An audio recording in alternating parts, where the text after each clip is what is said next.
ఎవరికైనా నేను సవాలు చేస్తున్నా, శ్రీకృష్ణుడి జీవితంలో ఆనందదాయకమైన ఘట్టంలోనే 10 రాయండి. మీరు ఒకటి కాదు 10 లేవండి, 2-3 మించి మీకు దొరకవండి. విషాద ఘట్టాలు రాయండి అమ్మా. నేను చెబుతున్నా ఓ 25 దొరుకుతుంది, ఓ 25. అది శ్రీకృష్ణుడి జీవితం. పుట్టింది జరసాల్లో, పుట్టిందో తల్లిక, పెంచిందో తల్లె, పుట్టిందో తండ్రిక, పెంచింది ఇంకో తండ్రే. అందులో పెంచిన తండ్రికేమో వీడు తన బిడ్డ కాదని తెలుసా, ఆ తల్లికేమో తెలియదా?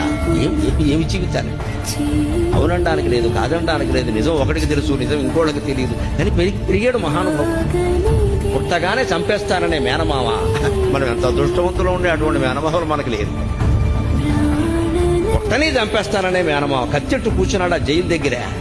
అదే ఆ శ్రీకృష్ణుడి జీవితం. విస్తార పురుషులు అంటున్నారు కదా. మరి ఇంత భయంకరమైన జీవితంలో కూడా భగవత్తత్వాన్ని వ్యక్తం చేసిన మహానుభావుడు శ్రీకృష్ణుడు. కృష్ణం పొందే జగత్. పరిత్రాణాయ సాధూనాం వినాశాయ చ దుష్కృతాం ధర్మ సంస్థాపనార్థాయ సంభవామి యుగే యుగే.